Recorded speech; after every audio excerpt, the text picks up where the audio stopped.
Welcome back to Half the Battle. I'm your host, as always, Daniel Levy. Normally, your co-host is Shaq, but man, my boy Shaq has a scratched cornea, and you guys already know firsthand that we ain't pulling out of shows unless there's a real excuse. I mean, that one time I missed the Jeremy Stevens and Yair Rodriguez fight because I was in the hospital with some kidney issue.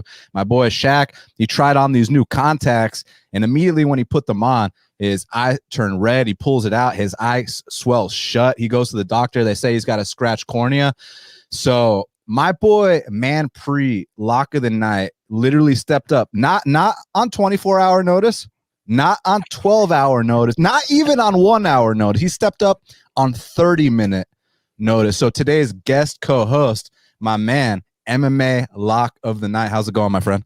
I'm good, man. Call me D. James Krause. I mean, wasn't it him who stepped in on like a couple half an hour notice or something to weigh in against Trevin Giles back at UFC 248? I'm trying to do the same thing here. Always looking out for my boy. If I got the time, I got it definitely for my guy, Daniel Levy here. So yeah, happy to break down this card. Obviously, it would have been much better if we were breaking down Sandhagen and Dillashaw like we were supposed to, but I'll take whatever fights we got left, and if I can be on the stream with you, I'm more than happy to do so, brother. So let's freaking get into it, dude. I mean, I was thinking more of the Cowboy Cerrone of podcasting, but we'll go with James Krause for now. But listen, man, it's going down this Saturday night in Las Vegas, Nevada, live at the Apex. We got Marina Rodriguez taking on Michelle, the Karate Hottie Waterson, 5-round main event. A lot of people have been complaining. You know, I never complain. I'm actually really excited. Marina Rodriguez, like one of the few in that weight class, and this is actually a flyweight, but she's normally a strawweight, one of the few in the weight class with that one-punch knockout power. You saw what she did to Marina Rodriguez. You see what she does to almost anyone that decides to stand with her. But Michelle Waterson is a serious veteran of the sport. You know, that head and arm throw is no joke either, and I have a feeling, listen, people complain about that Michelle Waterson versus Angela Hill main event. They got fight of the night. I have a feeling this is going to be an exciting one too, my friend. No, I absolutely agree. People are talking about this is the worst main event in UFC history. I'm like, you guys forget about Jessica Eye and freaking Cynthia Calvillo last summer. Like, let's tone it down a little bit. I know it's not Dillashaw and Sandhagen like we initially thought it was going to be, but this should be fun, man. Marina Rodriguez is always fun to watch when she's not laying on her back, helpless, trying to get back to her feet. But Michelle Waterson obviously brings the heat as well. So yeah, she proved it last time against Angela Hill that they can go out there and deliver a solid 5-round main event. Does this go the full 5? Personally, I don't think so. I'm very excited to break it down with you and give us our takes on it. But yeah, I'm excited for this main event, man. Given the circumstances, let's get it. I'm down. Yes, sir. So obviously we're going to break down this whole card start to finish just like we always do. But first, I got to give a shout out to our sponsor, Manscaped. And breaking news, this is an important PSA brought to you by Manscaped.com. This is your pubic service announcement and the news you've all been waiting for. The Manscaped engineering team has confirmed that they have successfully created the Lawnmower 4.0, which is now available for purchase in the USA and Canada. This new trimmer was just released moments ago, and we are one of the first to get our hands on it and share the news. And I mean, like, I thought the 3.0 was good enough. And then they were like, here comes the 4.0. I was like, yeah, okay, guys, let's see what difference it is. And I'm like, holy shit, this thing is beautiful. And it did make a difference. And join over 2 million men worldwide who trust Manscaped with this exclusive offer for you, 20% off and free worldwide shipping with the code BATTLE20 at manscaped.com. I'm one of the first people to try the new 4.0, and I'm absolutely blown away by the performance and the craftsmanship and details on the 4.0 because they're just next level. Their advanced ceramic blade and skin-safe technology is so good that it almost seems as if Manscaped worked with Elon Musk's engineers to ensure your testes are as safe as possible. I mean, I personally thought they did. That's how damn smooth this thing is. And you guys already know the deal. You don't want to be cutting yourself. You don't want to be dealing with any bullshit, any nicks. You got to be ready for these short notice opportunities. Summer's coming right up. And, you know, people want to talk about, but Kevin Holland got wrestled his last 2 fights. Yeah, Kevin Holland also made 6 figures in both those fights. So I think he's laughing all the way to the bank. And, what makes this trimmer different than all other trimmers is a new multi-function on and off switch, which can engage a travel lock. It's created for people who like to travel. I mean, listen, this is summer. This is the time of traveling. The airports are opening back up. Like, guys, it's time to get on it. There's Quarantine is almost over, my friends, and the Lawnmower 4.0 gives you the ability to turn on a 4000K LED spotlight on and off when needed for more precise shaving. I mean, power outage, no excuses. The new trimmer even allows you to trim to customize your trim all over additional guard lengths with sizes 1 to 4, and looks wise, it's sleek with a two-tone matte and gloss finish. Even features a hot foil stamped black chrome Manscaped logo. Show off that mower loud and proud. The optimized Lawnmower 4.0 trimmer is waterproof, so you can groom in the shower and not have to worry about making a mess on the bathroom floor. And did I mention wireless charging? The Lawnmower 4.0's new wireless charging system uses electromagnetic induction, which can help the battery last even longer. If you're still trimming your face with your ball trimmer, guys, it's time to make some changes. Get 20% off and free shipping with the code BATTLE20 at manscaped.com.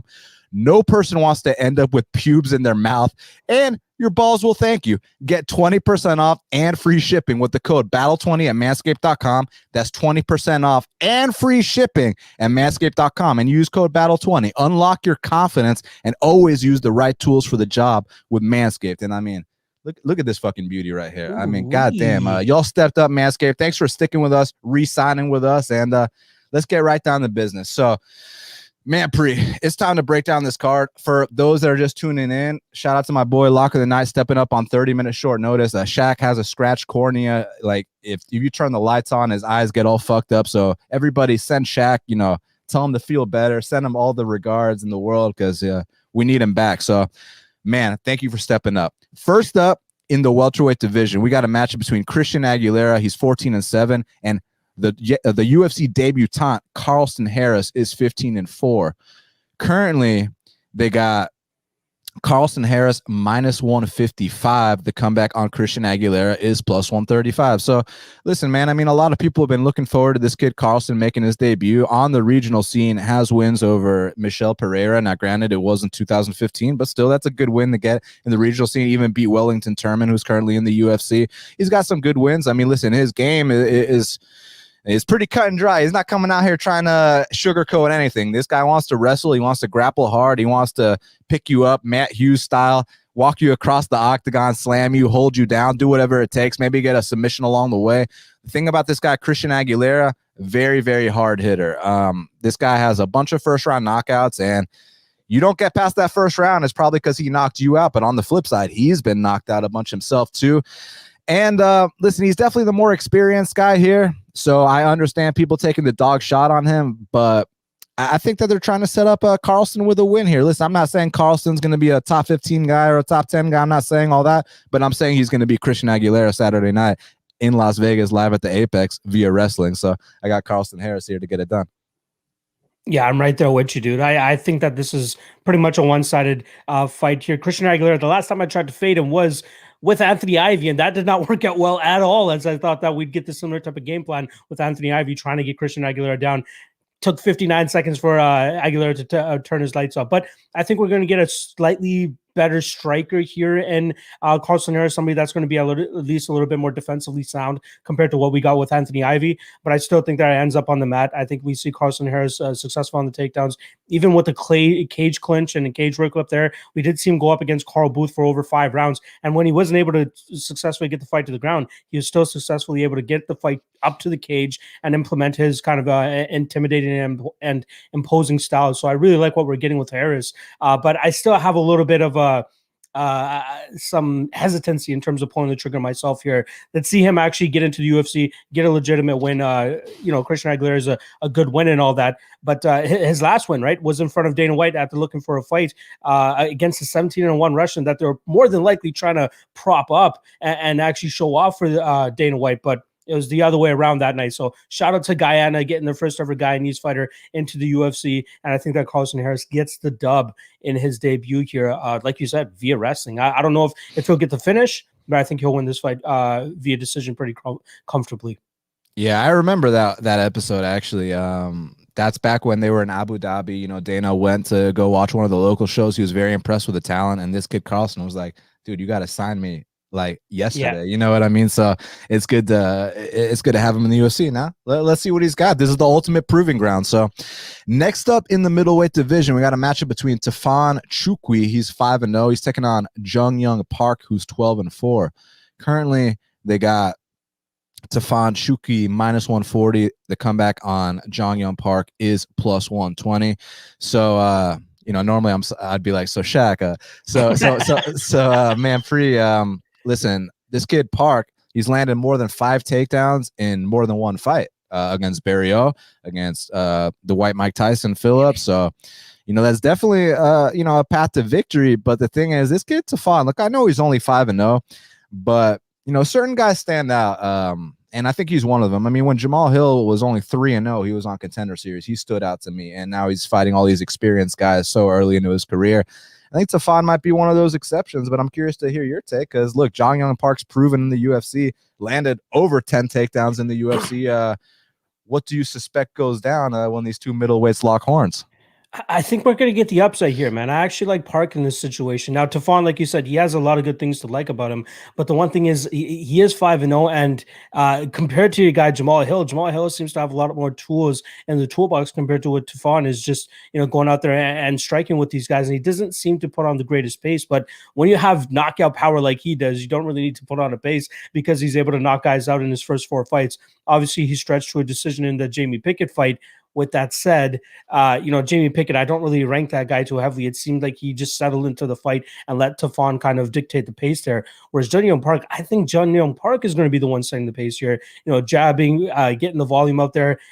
For right now, his durability seems to be on point. Never got knocked out in his career. His only losses are coming via submission. Are we going to see a submission from Tafon? Probably not. If he can put a pace on Tafon, I think he can gas him out and start taking him down later this fight goes. Does he get him out of there? I don't think he does, but I think he needs to play it pretty safe, but also put a pressure on him, put a pace on him, and hopefully stay away from the big strikes. And I think he can out-volume in here, man. Again, as long as he doesn't get caught with anything early, and by all signs he seems to have a good chin on him, I think he can go out there and outpace, out-volume Tafon en route to a decision win. Now, like, the guy looks amazing if you want to talk about physicality, right? He falls into the William Knight category of guys here, and it's funny that they actually fought each other, and Tafon ended up coming on the winning side of that fight. I don't know about you. I thought that was a little bit of an early stoppage. Is what it is, but I still think he's going to struggle here with the way that Park fights. A lot of people want to give shit on Park because of he only has wins over Barrio and John Phillips in his last 2 fights, but he's at the mercy of the matchmakers, guys. Like, we need to remember that. At least he went out there and did what he was supposed to do against those guys. So is he going to go out there and get 7 takedowns against Tafon and get 13 minutes of control time? Probably not. But I think we'll see the numbers on his side a lot more if this fight hits the judges' scorecards. And I lean the guy that's going to be putting the more volume out there. So I like Park, and I think he swings the upset. And I think everybody who's been pushing the line to closer of an even pick 'em is on the right side here. So if you're getting Park around plus 140, plus 130, or anything better than that, good on you. But I do like Park here, dude. Some of y'all just tuning in asking where's Shaq at. So I guess I'm gonna be saying this throughout the show. My boy Shaq has a scratched cornea. Basically any kind of light right now is fucking with his eyes real bad. So all y'all go send him your best wishes. You know what I mean? We hope he makes a speedy recovery. So I'm on the opposite side here, my man. Listen, I get he's only 5-0, but so what? I mean, every test he's had, he's passed with flying colors. And the Will Knight thing, we can call it an early stoppage, but let's still acknowledge the fact that he dropped Will Knight, was ground and pounding him, and from there it's ref's discretion. So I mean, Tafon put Will Knight in that situation to get stopped. It's not like Will Knight slipped on a banana peel. Will Knight got clipped and went down. And then the Jamie Pickett fight, I agree. I've never been high on Jamie Pickett either, but the whole thing was, well, what happens if Tafon goes past round 1? Tafon goes past round 1, he lands fucking 120 strikes in the fight, gets 30-25s on the scorecard. So now I know this guy can go the distance. Also, what's his get-up game like? What's his takedown defense like? He trains at a very good jiu-jitsu gym. I mean, you see the get-up game of a guy like Sodiq Yusuff, even Vic when he was in his prime. Like, those guys don't get held down, and I saw in that Pickett fight that he doesn't get held down either. And he's got this kind of slow, methodical pace, but he can push it throughout the 3-round duration. I like Park. He's aggressive. He's got decent boxing. He's been mixing in a lot of takedowns, which I like, but I don't think that he's going to have the same success on those takedowns here. I mean, when he fought Barrio, not to discredit that win, it's a fantastic win, but everybody knows that after that fight, Barrio started taking some stuff. Barrio tested positive his next fight, and all of a sudden his physique changes his next 2 fights. So Barrio realized, hey, I just went 0-3 in the UFC. Maybe we need some new Flintstone vitamins. He wasn't on those Flintstone vitamins when he fought Jong Park. And then John Phillips, I mean, I think my boy Manpree could set a takedown record on John Phillips. So to me, not discrediting those wins, because I think Jong Park's a very tough guy. And not only that, he's got a win over the PFL $1 million champion, Ray Cooper, as well. So I respect Park a lot. It's just that when you're dealing with an African, and I talk about this a lot, that African power can make up for a lot of things. It can make up for experience. It can make up for technique. Except the thing is, this guy's got good technique. The thing about this guy is, like I said, you expect someone with that physique to come out there and just gas after round 1. And then when I'm seeing him, up his strike counts in round 2 and 3, I'm like, yeah, this is someone that can probably go far. And then I like the fact that he dropped to middleweight too. He was already a big 205er. Now he's a fucking massive middleweight. I think Jong Park's going to struggle to get him down, and I think he's going to actually be surprised that he's getting outstruck by a guy with much less MMA experience. Not less kickboxing experience, less MMA experience, but the kickboxer's training at a jiu-jitsu gym, so I know his grappling is going to be on point. I'm going to go with Tafon Nchukwi to handle biz here, and Shaq sent me all his picks. Nice. So I can tell y'all he went with Tafon in this one as well. The only pick he didn't send me for was the first fight, so it's all good. Aside from that, he sent me a pick for everyone, so I'll tell y'all who he got. But I'm going Tafon here. Now, next up in the flyweight division, this should be interesting. We got Ryan Benoit, who's 10-7. He's taking on Zarrukh Adashev, who's 3-3. Now I know 3-3, but he was also 17-3 as a kickboxer. So so let's go with 17-6 in combat sports. Currently, they got Ryan Benoit -150. The comeback on Zarrukh Adashev is +130. So, look, man, we can agree Ryan Benoit's the more experienced guy in MMA, no doubt about it. Just stylistically, what's interesting about this fight, though, is that, Zarrukh, a bit of a kickboxer, he wants to stand and bang. Ryan Benoit, the same thing. There's not much of a takedown threat on either side, but sometimes Ryan Benoit I don't know if he underperforms, or maybe he's just not that good. But the thing is, he's been in the UFC a long ass time. I mean, I saw him fight Freddie Serrano in Atlanta, Georgia, a long ass time ago. So just laying chalk on a guy like Ryan Benoit just doesn't seem like a good idea. Like, I get it. He's got the more experience. I always said he's one of the hardest hitters in the flyweight division. Back in the day, it used to be John Moraga and Ryan Benoit. Those were the 2 hardest hitters at flyweight. So he can end anyone's night with 1 punch. Zarrukh has been ended with 1 punch. But man, at the betting window, I kind of feel like this might be a dog or pass situation, as crazy as that sounds. Like, I think that, I just can't trust Ryan Benoit at Chaka, man. He makes way too many bonehead mistakes. Like in that Elliott fight, props to Elliott, but like even that first round, like Ryan refused to throw, and I feel like now he's actually been working on his jiu-jitsu. He's been training with Gary Tonin and shit like that, which I really appreciate, because when he got taken down, he's been scrambling back up these last few fights. But there's just errors in the process and the lack of activity. And look, his kicks, his punches are so damn hard. He could get a knockout here. I think there's a chance Adashev might outwork him in this spot. And I never thought I'd say it, but I'm going to pick Zarrukh Adashev to win a UFC fight. And let's see what happens. But yeah, I'm going to go with him. Shaq's got Benoit, by the way.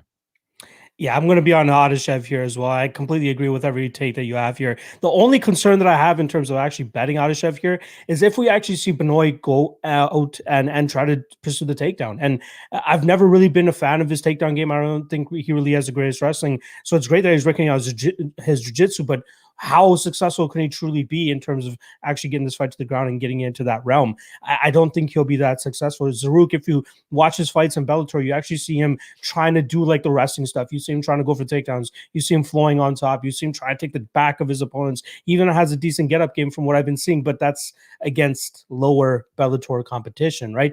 And do I clump Ryan Benoit in with lower Bellator type of competition? Maybe not that bad, but possibly middling tier Bellator competition. That's where I think that Ryan Benoit is. Like, let's just look at his 3 UFC wins. Sergio Pettis, let's all be honest, he's a bit of a fluke, right? Like, we can all agree on that. Freddie Serrano, like you said, way back at UFC 201. And then Ashkan Mokhtarian. I think me and you have the same perception of the Mokhtarian brothers, so we're not even going to rank that win, to be honest. But when honestly, he does, man, not to cut you off, brother, both those wins were comebacks too. yeah, I believe he broke his hands in the Ashkan fight, and then was like down pretty much the entire time until he finally got the knockout there. But yeah, I just don't rank those wins at all. Even the Sergio Pettis one, again, getting lit up to pretty much the entire fight, and then gets that knockout. But I do lean with Adashev. Like you said, he has over 20 fights, or I believe close to 20 fights in the kickboxing realm. He seems to be more of a point fighter with his striking style, so you're not probably going to get a knockout out of him here, but you should get a methodical approach from him in terms of trying to get the knockouts or trying to get the win here. Let's just give him some credence regarding his UFC losses. He came into the UFC 3-1, kind of a benefit of the whole coronavirus thing, right? They're looking for fighters to step in on short notice. That was one of the first events, if I'm not mistaken, that the UFC was back as well. And he gets knocked out by Tyson Nam right away, short notice, up a weight class. All right, let's give him some slack. And everybody's just counting him out right away against Sumodarji. Yeah, he lost the fight, but I know a lot of people that are like hitting me up like, yo, lock of the night, Sumodarji inside the distance. There's no way Adashev survives 15 minutes, but people get caught up in that like first round knockout thing too quickly, right? We saw it with Jacob Malkoun. We saw it with KB Buller, even though they Buller and Adashev lost their preceding fights, they can still go 15 minutes. It's just like an anomaly in terms of them getting knocked out really quickly. So I don't think that we'll see him get knocked out quickly here against Ryan Benoit. I'm actually agreeing with you. I think we're going to see him go out there and put on a bit of a striking clinic. This could go the full 15. Like I said, he's more of a point fighter than a knockout guy. And yeah, I agree with you, man. You're going to get laughed at throughout fight week picking Adashev just because of his UFC career up until this point, and not to mention he's 3-3. But let's cut the guy some slack. And this is Ryan Benoit that we're talking about at the end of the day. So if Benoit's not able to secure those takedowns, I think it's going to be very tough for him to actually win this fight, especially if he can't get that jiu-jitsu going that he's been training with Gary Tonin out here. So yeah, I got Adashev, and I agree. I think he wins by decision, dude. I mean, I don't really give a shit if anyone's laughing. It's all about what I see, what I think. But look, sure. Here's the thing with that Tyson Nam fight. Not to excuse it, because I think Tyson Nam would have beat him regardless. I mean, you know, he took it on a couple days' notice. He was fat as fuck. He looked like the Pillsbury Doughboy in that fight. Yeah. And here's the other thing. I agree Ryan Benoit should be favored. Like that, there's not a debate in that part. I mean, more experience, just more seasoned in the octagon. It's just that he's not a guy you can trust at chalk. He's a guy that consistently underperforms and either loses to guys he should beat or underperforms. I mean, the Freddie Serrano fight was too close. The Hailey Alatang fight, I'm just like, Ryan, like, what are you gonna ever put it together, man? Because he is a heavy hitter, man. Like I've been watching this guy in the UFC for over half a decade, man. Like he's not like a bad fighter. It's just he just ain't the brightest in the cage. And I say in the cage because what's interesting is some of these guys are like actually really smart, and you hear them talk and you're like, God damn, like Steven Ocho Peterson. I don't know if y'all know who that guy is, but in the octagon, complete punching bag. But then you hear him talk and he's like this articulate, well-spoken guy. I'm like, God damn. Like Alex Morono, same thing. Like, you know, his last name's Morono. You think the guy's a moron. Kind of fights like one too. You saw that Jordan Meehan fight, but I mean, like, you hear him talk, he's like this fucking well-educated, well-spoken guy. So it's kind of funny how it works. But you know, Rogan used to talk about how, you know, some of the best fighters, they ain't the smartest guys. Now that's true to an extent, because I mean, you hear Gillespie, Kamaru, and all the guys at the top talk, and they're smart as hell. But some of these guys, I mean, I don't think Jeremy Stevens has a dual diploma or anything like that, you know. So I'm just saying, never judge a book by its cover. Now, next up in the featherweight division. And real quick, before I talk about that, my boy Rex said, loving the set day and time for the podcast. So real quick, what I wanted to say for those that didn't see my my tweet. So basically, we're so blessed that you guys are willing to tune in anytime we decide to go live, anytime we drop a podcast. We're so grateful for that. But now, from now on going forward, 10 a.m. on Thursday of fight week is the set time for Have to Battle Live. So thank y'all for all your support throughout the years. Truly means a lot. Where's Shaq at, bro? Shaq's dealing with a scratched cornea. He's on the 10-day DL, man. So he'll be back. We wish him a very, very speedy recovery. All right. Now, next up in the featherweight division, we got a matchup between Ludovit Klein. He's 17-2. And the Ultimate Fighter winner, Mike Trizano, is 8-1. Currently, they got Ludovit Klein -250. The comeback on Mike Trizano's +210. I've heard a lot of takes on this fight. I've heard a lot of people saying he's only -250 because he knocked out Shane Young, and he would have, listen, I bet on him against Shane Young at like +110. Like, I was like, wait, you're telling me Ludovit Klein is fighting a punching bag? And it's dog buddy. Like you remember when Omar Morales fought Shane Young? I was like, wait, Omar's fighting a punching bag? Like, oh my, like my eyes lit up. Like, that's one of my favorite bets of the whole year. Well, Mike Trizano's not a punching bag. Mike Trizano's actually got a pretty decent point fighting style, man. Comes from a good camp. Tiger Schulman, you guys know some of the guys they've produced: Jimmy Rivera, Shane Burgos, Lyman Good, et cetera, et cetera. So, I mean, look, I can't take it away from Mike Trizano. He can strike, no doubt about it. It's just that he doesn't really have that much power behind him. It's more of like a volume style. He's very technical. Look, I got a lot of respect for Trizano. I can't really say too many bad things about his stand-up.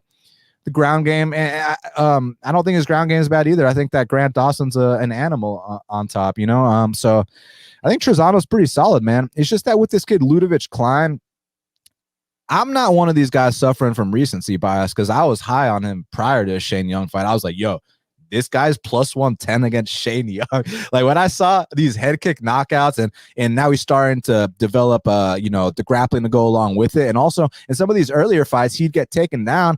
And like, he's good at scrambling back up to his feet, man. So I think he's a pretty well-rounded guy. And the big difference here is just the firepower, the explosiveness, and this dude Ludovit seems like a tank, man. I'm not sure how far he's going to go, and that's not me downplaying him because, like, I'm not sure if it's top 15. I'm not sure if it's top 10. I'm not sure if it's top 25. We kind of got to see what happens. Like, for example, like, I always talk about Jamal Hill. Like, first time I saw him, I was like, oh, this is a future top 5 guy. Ludovit, not saying he's not. I just kind of that last fight was only a minute and like 10 seconds. You know what I'm saying? And it was against the punching bag. And Mike Trizano is actually a decent striker. So I think this one probably goes the 3-round distance. But I just think that Ludovit Klein, man, his attacks to the body, he's got a good jab, that sneaky high kick. I think that he's going to kind of bust up a very tough Trizano. I think Trizano will hang in there. Look, if he gets knocked out, props to Ludovit, but I think Trizano probably hangs in there for all 3. But I'm going to go with Ludovit Klein via unanimous decision just by landing the more impactful shots, the kind of shots that make the judges and the fans go, ooh and ah. God damn, this guy's a heavy striker. And I think both men will be back, but I'm going Ludovit Klein. Shaq is also going Ludovit Klein.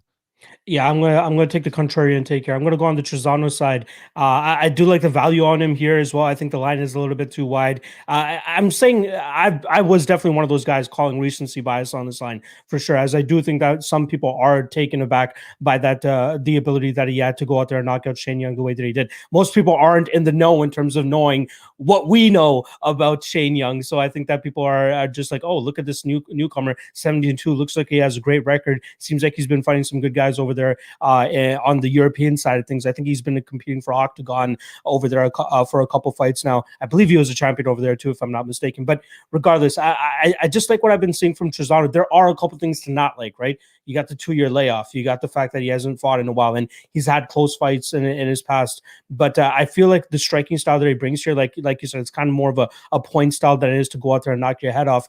That might actually favor him here. I think we'll see Klein maybe whiff on some shots. Maybe he's looking for those big knockout shots and those big impactful shots that you're talking about. And I think he might miss the mark here, and we'll see if Trizano actually hit the better shots off here.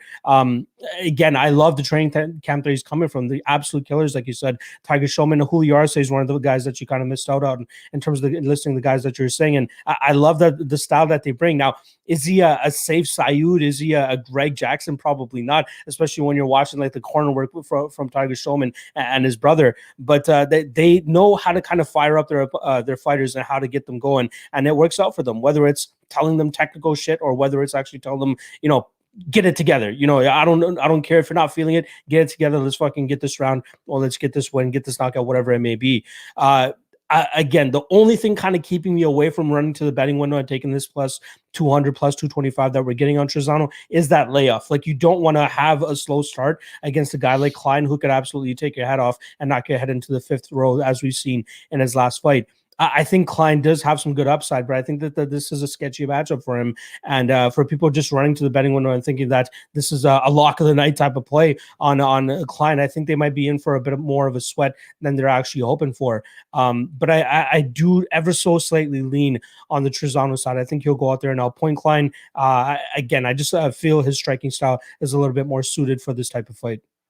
I'm not even worried about the layoff, man, because I've seen people come off even bigger layoffs and come back and win fights. So I don't know if people put too much stock in layoffs, but I am curious why he's been gone. Do you have any info why he's been gone by chance? I believe he had a leg injury. Like not even to mention he was supposed to fight Rafael Alves a couple months ago, right? And then he had to pull out of that. And we saw, I believe it was Sabatini that pulled in, and then obviously the whole fiasco that happened with Alves. But I believe it was a leg injury. I could be off on that though. Okay, got you. My boy Nasty Nate checking in from the fire station. Hey, look out for my boy Nasty Nate Williams, lightweight contender on the come up. This man's a this guy is a fighter, a firefighter, a father. I mean, the ultimate badass. So make sure y'all check out my boy Nasty Nate Williams. The man on a 3-fight win streak. Got a good fight coming up against a Bosnian. The dude he's fighting, his name is Damir Ferhat-Begovic. So you already know it's going to be a tough fight. And Nate, you win that fight, and all of a sudden, let's keep our phone on, because you never know when he's going to be sleeping at 4 a.m. That phone call comes. Hey, you want to step up on 5-day notice to fight, Mike Trizano? And I know you will accept that call. So Nate, keep doing your thing, my man. And also, thank you for supporting Half the Battle. He also said, feel better, Shaq. I know Shaq's appreciative of that as well. All right, so next up in the middleweight division, we got a matchup between Phil Megatron Hawes. He's 10-2. He's taking on Kyle Daukaus, who's 10-1.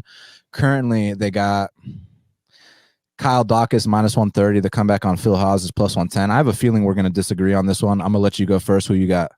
I'm on the Daukaus side here. A lot of people, for some reason, are thinking that Phil Hawes has this newfound cardio edge that he's going to go out there and start grinding these guys out. Let's pump the brakes on that shit, guys. It's been one fight out of his 12 total fights that he's ever gone to a decision, and he pulls it off against a guy who, in my opinion, didn't have the best fight IQ to go out there and actually, again, dig for underhooks or try to take this fight to the ground when he saw Phil Hawes as gassed as he was. Maybe it was Imavov that just had cardio issues himself too. That's something that people might be overlooking in this spot. Look, Kyle Daukaus for getting a guy that's getting or having improved striking, but his bread and butter has got to be his jiu-jitsu game. The guy has 8 out of 10 wins coming via submission. He's always searching for that choke, that dart stroke, whatever it may be. But I like Daukaus to win this fight. If he can stay away from that big power early here, I think he's going to start to wear on Phil Hawes. I don't think Phil Hawes will get away with the same game plan that he had against Imavov.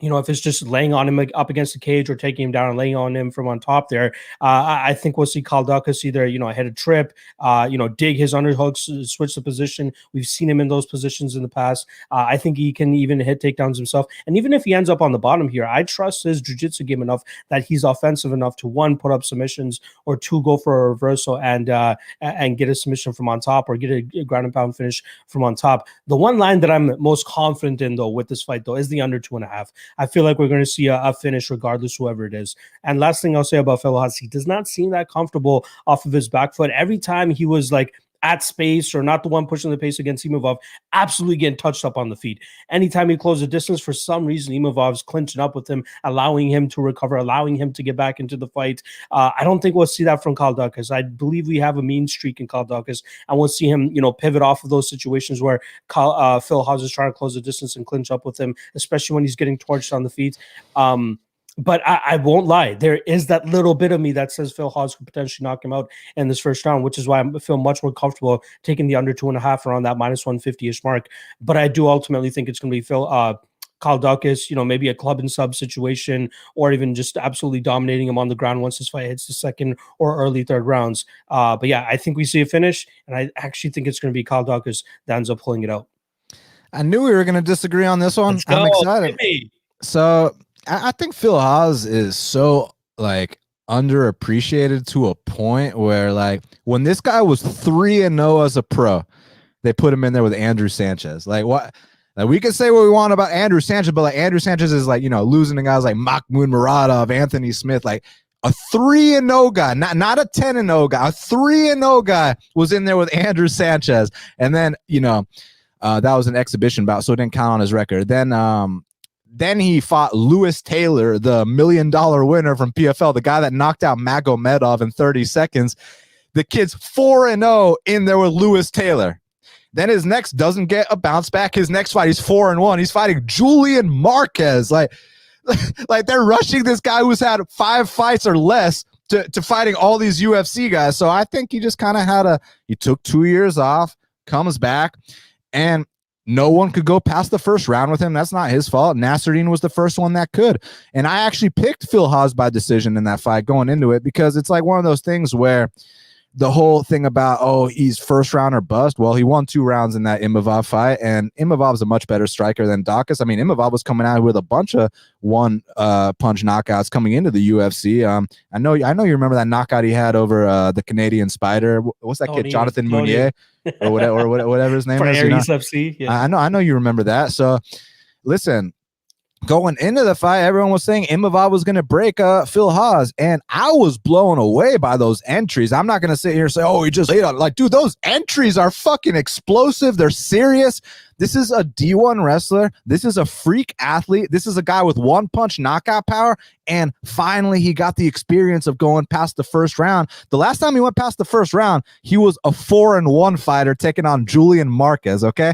He got blown out the water. He had to learn his – I mean, he was dominating Marquez, then he got caught. He had to learn his lesson. I think he did learn his lesson. If this is a fight that he can build off of, I think he's going to do better here. With Daukaus, it's one of those situations. I respect Daukaus. I mean, I just kind of view Daukaus as an average athlete and an average black belt. And when I say average black belt, later on the card, you want to see the opposite of an average black belt. We're going to talk about Carlos Diego Ferreira, who is an elite, an exceptional black belt. So there's levels to being black belts. I think Kyle's all right. I think he's okay. I don't think he's anything special. I mean, I think Kyle Daukaus is a guy that was getting dropped more than once by Brendan Allen. When's Brendan Allen been known for dropping anything? Brendan Allen is known for taking your back and scrambling, and Brendan Allen was out here dropping him not once, but twice, with knees, with punches. So I just think this is a situation where Phil Hawes, he can lean on a guy like Kyle Daukaus, get him tired. I think if anyone's getting takedowns here, it's going to be Phil Hawes. Maybe get that one-punch knockout, but I don't think so. I think Kyle Daukaus is an extremely durable guy. So I think that Phil Hawes is actually going to win another decision here. And I picked him to win a decision against Imavov. That came through. I think he's winning a decision here, man. Daukaus is pretty damn tough. That's why I don't think he's going to get finished. He might get finished. I mean, we're dealing with, again, Phil Hawes is a D1 wrestler, a freak athlete, and he's got one-punch knockout power, and finally he just had the experience of going the full distance for the first time in over half a decade. If he can just build off that just this much, I think he's going to win. Look, I think Kyle Daukaus will be back. I think Kyle Daukaus is no slouch at all. I just kind of feel like it's Phil Hawes' time right now. I think he's flat out in his prime. I think he's learned from his mistakes. I think he's going to come out here and piss a lot of people off when he wins this fight against Kyle Daukaus. And I don't think Daukaus has the power to put him down in that third round either. So, and also, again, yes, did he get wobbled against Imavov? Yes, but I weren't y'all calling Imavov like the Russian sniper going in that fight? Weren't y'all saying Imavov's got this one-punch knockout power? Like, Kyle Daukaus ain't that guy. So, yeah, I mean, I'm going Phil Hawes here by unanimous decision. Now, next up in the heavyweight division, we got Big Ben Rothwell. Remember when he knocked out Brendan Schaub? We got Big Ben Rothwell. It was an ATL. I was there. He's 38-13. He's taking on Philipe Linge, who's 14-5. Currently, they got Ben Rothwell -115, and Philipe Linge is -105. So, look, I know Philipe Linge hasn't hold on one second. This guy said, when's the pro debut? Nate's already a pro. Nate's 12-6 as a pro. He's about to be 13-6 when he beats Damir Ferhat Begovic, and then hopefully after that gets the call. If not, make it 14-6, and then he'll get the call. So Nate's deep into his career, but it's Jamar Whitehead, Jamar the Rockstar Whitehead, who's making his pro debut this Saturday night live on Flow Combat. So yeah, definitely tune in for that. Now, anyways. Next up, sorry, I lost my train of thought because I had to answer that. Okay, Rothwell and Linge. So I pick him with a slight lean on Rothwell.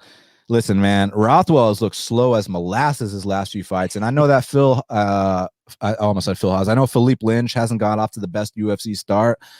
You know, there is a lot of questions about the leniency and the drug testing at PFL compared to the UFC. But also he had some tough matchups, you know, along the way. I personally think this is a more winnable fight. Do you see Lynch getting back on track, or is it a case where maybe he's just not, you know, maybe because like, look, when you win that $1 million, like, what's the point of even fighting anymore? You won already. Like, because I'm good friends with Lewis Taylor, Bilal's coach, and he's the PFL middleweight champion. He won the $1 million. Like, and you know, me and him talk all the time, and he was telling me about how, like, dude, like, I've accomplished everything there is to accomplish in the sport, and I never even fought in the UFC. Like, I won the $1 million. Like, what else is there to do? Like, for me to fight again, like, you got to offer me a year's salary for it to even be worth my time. So Philipe Lynch is getting that year's salary. He does get like $100K, but I think that it is one of those cases where, does he still have that hunger to wake up and put those miles in? Now, that might not matter here because Ben Rothwell ain't out running, ain't out speeding, ain't out doing shit. It's just Ben Rothwell hits hard and Philipe Lynch has been knocked out before. That's the big concern. But I'm just going to say that if Philipe Lynch stays conscious, he's winning this fight. He's got more output. He's faster. I think he's hungrier. I think that Ben Rothwell badly needs his Flintstone vitamins. He's not popped once. He's popped twice. I don't think you're going to see Ben Rothwell do that little dance Saturday night. You know that dance he did after he knocked out Brandon Vera? You know that dance he did after he knocked out Alistair Overeem? I don't see that happening Saturday night. I see Philipe Lynch getting back on track, out volume him, outwork him, outspeed him, maybe knock him out. I don't know. Ben's very durable, but Philipe Lynch for the win is my pick. Third time's the charm, kid.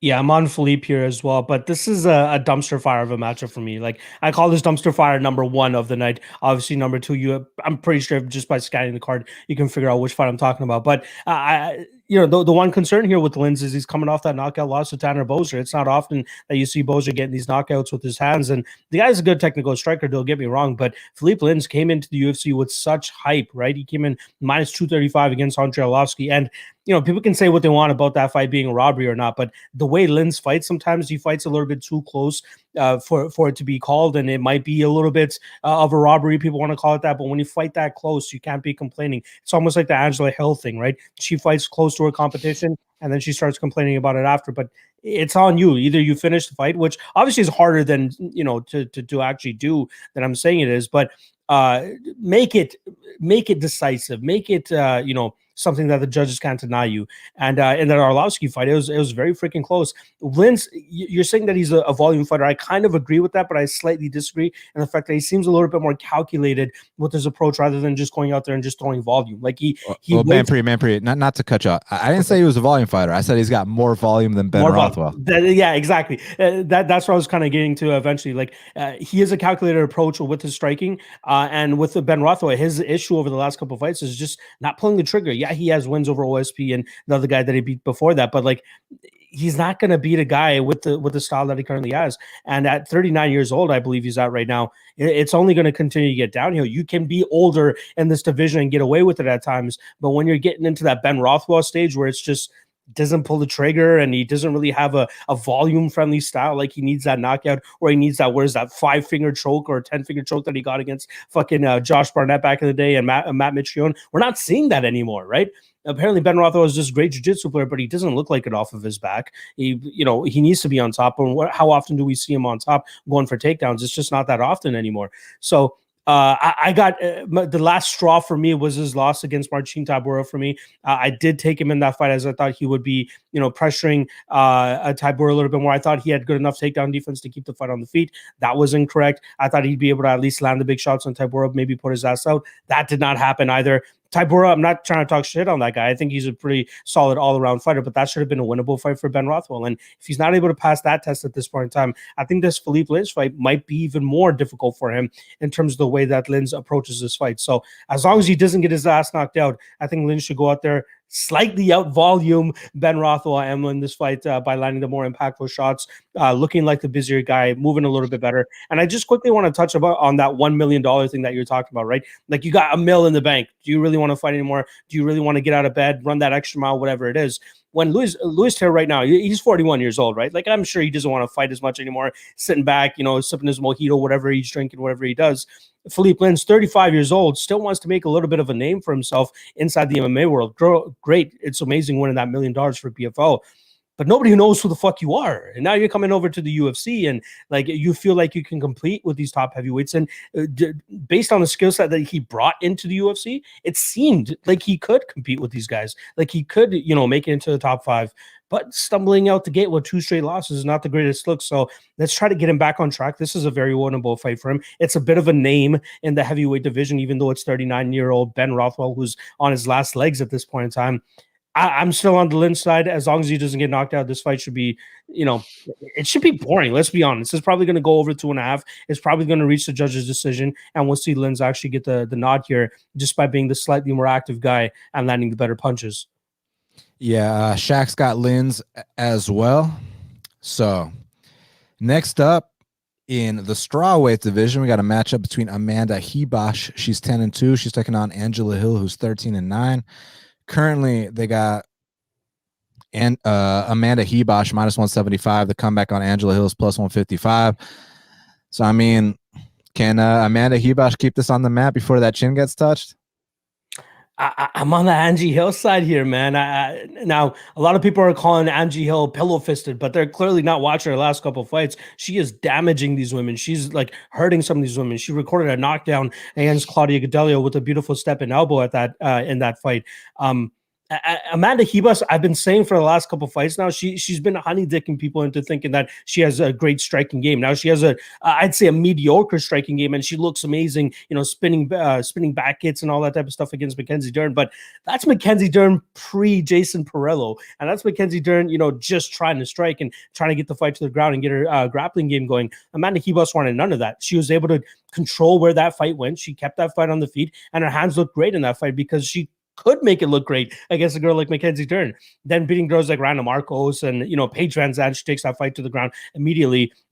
Easy for her to get those types of wins. Then she fights a legitimate striker like Marina Rodriguez, who, we can say she has piss poor takedown defense, and it showed off in that first round. And then in that second round, stays on the feet a little bit too long, eats a beautiful counter punch from Marina Rodriguez, and then ends up getting finished twice, thanks to Herb Dean. But it still shows out there that I feel like she doesn't react well to getting punched by a proper puncher. And we know we're getting a proper puncher here in Angela Hill, who knows a thing or two about Muay Thai. So I think that with the improving takedown defense game of Angela Hill and her ability to get back to her feet, she should be able to keep this on the feet. And I think that's where we're going to see her land some good strikes against Ribas and potentially knock her out. I'm not going to go out here and say that Ribas is chinny or she's freaking Cody Garbrandt all of a sudden. But I do think that she has some issues in terms of getting hit. And I think that Angela Hill will find that mark more often than not. And I think it might be a TKO on the feet, whatever it may be. But once she starts feeling those shots from Angie, she's not going to like it. She's going to start showing desperation takedowns. She's not going to end up getting them. And then she's going to continue to get pieced up on the feet. So, yeah, your boy's taking a little bit of a shot on that plus 700, plus 850 KO prop on Angie Hill. But even just taking her straight here, I think you're getting some good value. And this is a solid test for Ribas, right? If she can't pass this, she's not going to be what she was made out to be on this winning streak she had before running into Marina Rodriguez. So I like Hill here. She is my dog play. I'll let the half the battle know fighter viewers know right off the bat. She is my dog of the night play. I got her at plus 160 a little bit earlier on in the week. But I think this is a great fight for her, man. I mean, it might be. It might be. I got a lot of questions because obviously we know Ribas, the chin's a little suspect, not just the Marina Rodriguez fight. Even Polyana Viana also knocked her out. So she's been knocked out more than once. It can happen again. But at the same time, just because she got knocked out last fight doesn't mean she's getting knocked out this fight. I think that Marina Rodriguez, despite Angela Hill being, she's definitely a better striker than she is a grappler. No one can debate that. I think Marina Rodriguez is on a different level. Like I can see Marina Rodriguez, she wins this fight, she wins one more. All of a sudden, she could be fighting for a title. Whereas, no disrespect to Angie, I don't ever see her in a title conversation ever. I mean, she's been losing a washed up fight. She lost to Claudia, who I'm not talking about Claudia, the one that fought Joanna twice. I'm talking about, Claudia, who has nothing past round one, and she still lost that third round, and she cries robbery every single fight. She acted like she beat Yan Xiaonan. I was like, wait, what? Like, how do you come to that conclusion. You lost 14 minutes of that fight. You had that little triangle attempt. Great job. Yan didn't tap. Yan survived. Aside from that, Yan won every minute of that fight. So I think Angie's a bit delusional. But granted, this ain't Yan Xiaonan. This ain't Marina Rodriguez. Amanda Ribas is going to have to stay on that outside, throw kicks, do not exchange punches, and get this to the mat. Because one thing we know, Angie Hill, she has made improvements in her ground game, but that'll always be her weakness. And I've seen fighters run through her on the mat. And I'm not even just talking about Rose Namajunas back in the day. What about what Randa Marcos did to her, man? Randa Marcos will look like fucking a future world champion against Angela Hill. So I just think that, you know, you were talking about the recency bias in the Klein fight. I think there's recency bias in Ribas's last result because everyone parlayed her at a big price and lost. And she was dominating that fight. She got caught by one of the best strikers in the division. Listen, I'm not going to sit here and act like, you know, that chin is not suspect, because it is. It's been proven more than once. So look, Angela, you come out here, you get this knockout, good for you. But banking on knockouts at strawweight, I mean, unless we're like even like with my favorite strikers like Yan Xiaonan, even Marina Rodriguez, who did knock out Ribas, it's like it's such a rare occurrence to see knockouts in this division. And I do think that if this plays out over 15 minutes, that Amanda Ribas is going to be getting takedowns. I also am under the inclination that had that last fight not happened, but I don't like these hypotheticals because that last fight did happen. But had that last fight not happened, she'd be an even bigger favorite in this spot. So maybe it's a case of the market adjusting itself, or maybe it's a little bit of recency bias, because I know a lot of people are just head over heels in love with Angela Hill. They buy the bullshit that she gets robbed every fight, but the reality of it is she starts off strong and then she does a little bit of that coast, man. She's got some coast in her. You saw that Michelle Waterson fight, comes out hard those first 2 rounds, takes off the next 3, cries robbery. A lot of these fights, the Claudia Gadelha fight, Claudia wins the first round, Angela wins the second round, Claudia wins the third round, cries robbery. So there's not much accountability, and we're not dealing with a young fighter. Angela's like 36, so I don't know how many more improvements we're going to see. So look, is there a possibility that, you know, she is one of the better strikers? Can she come out here, touch Ribas on that very sus chin? Yeah, maybe. That, I mean, I would not be surprised. I'd be more surprised if Angela submitted her, right? So yeah, maybe that could happen. I just think that Ribas is going to be able to mix in these takedowns and keep this on the mat and maybe not get a sub, but ride it out, get the decision win. I do want to input here. I've never been that huge on Hill. Like she's one person that I try to go out there and kind of fade on occasion. But this one really stood out to me, and I don't think it's based on whether she gets a knockout here or not. I think she can go out there and touch her up for 15 minutes, just as you seem comfortable in thinking that Ribas can go out there and get takedowns and possibly control this for 15 minutes too. I think it could play out either side, but give me the plus money on Angela Hill, who seems to be a little bit more proven, and even pre Marina Rodriguez fight, right? I still thought that there were some questionable methods to Amanda Ribas' striking game. So I am still questioning it. And if you're giving me a tested striker here in Angela Hill, I'm going to take the dog shot. And I'm hoping that Hill, you know, even if she doesn't get the knockout, just get the dub, baby. That's all I need. Just give me the dub. The cherry on top would be the KO. But I'm taking this the dog shot here on Hill, and hopefully she can continue to expose that striking game of Ribas. Well, good luck to you. My boy Shaq took Ribas. Let's see what happens. Main card time. Kicking off the main card, we got a matchup between... Oh, excuse me. Actually, that last fight was kicking off the main card. But next up on the main card, we got a matchup between Carlos Diego Ferreira. He's 17-3. He's welcoming back Gregor Gillespie, who's 13-1, to the UFC. So right now they got Gregor Gillespie minus 186. The comeback on Carlos Diego is plus 155. I love this matchup because you got one of the highest credentialed wrestlers in Gregor Gillespie. I mean, his wrestling credentials are unmatched. I mean, not unmatched. You know, I know Jordan Burroughs has something to say about that, but you know what I'm saying. In the UFC, he's one of the highest credentialed wrestlers there is. But he's taken on one of the highest credentialed jiu-jitsu practitioners in all of the UFC. And I mean, we were, you know, how I was talking about how, like, you know, Kyle Daukaus, yeah, you know, he's a black belt, but like there's black belts and then there's black belts. And Diego Ferreira, like when I think about the best jiu-jitsu guys at lightweight, I mean, the only names that come to mind are Charles Oliveira, Diego Ferreira, and Beneil Dariush. Like those are the big three. So, man, and oftentimes when you get these these badass grapplers, they tend to stand and bang. And I know Gregor's gotten a couple fight of the nights. I know he likes banging. I know Diego loves banging too. So how you see this one playing out? The one thing that continuously gets overlooked in Gregor's last fight against Kevin Lee is his striking. Like, I thought I looked quite improved in that fight. His jab looked nasty. He was busting up Kevin Lee before he got his head kicked into the stands, obviously. And a lot of people are going to continuously look at that. But Gregor's wrestling, you can't deny it, man. The guy just continuously gets fighters to the ground, and he's not a lay-in prayer. More often than not, he's getting the finish, whether it's, sprawling these guys out on their back, getting the ground and pound, sinking in the choke, whatever it may be. The guy's very aggressive on the ground. But I think he's going to have trouble here with Carlos Diego Ferreira in terms of when he hits that takedown and trying to be aggressive off of it on top. Like, he has to be very careful. This is easily the best jiu-jitsu player that he's fought in the UFC. This is a far cry from Yancy Medeiros and Jason Gonzalez. So he's going to have to worry about, submissions coming off his back or reversals, whatever it may be. I do slightly question Ferreira's MMA jiu-jitsu. Like, sure, he's a great jiu-jitsu artist, very decorated, like you're saying, but he only has 2 submission victories in the UFC, Colton Smith and obviously Anthony Pettis, who's tapping to pretty much anybody nowadays, right? So I'm not saying that he can't go out there and submit Gregor Gillespie, but I will say this. I think Gillespie is definitely one of the better, if not the best, wrestling jiu-jitsu player that we have in the UFC, right? The guy, he knows what he's doing on top. He flows very well. He passes guard very well.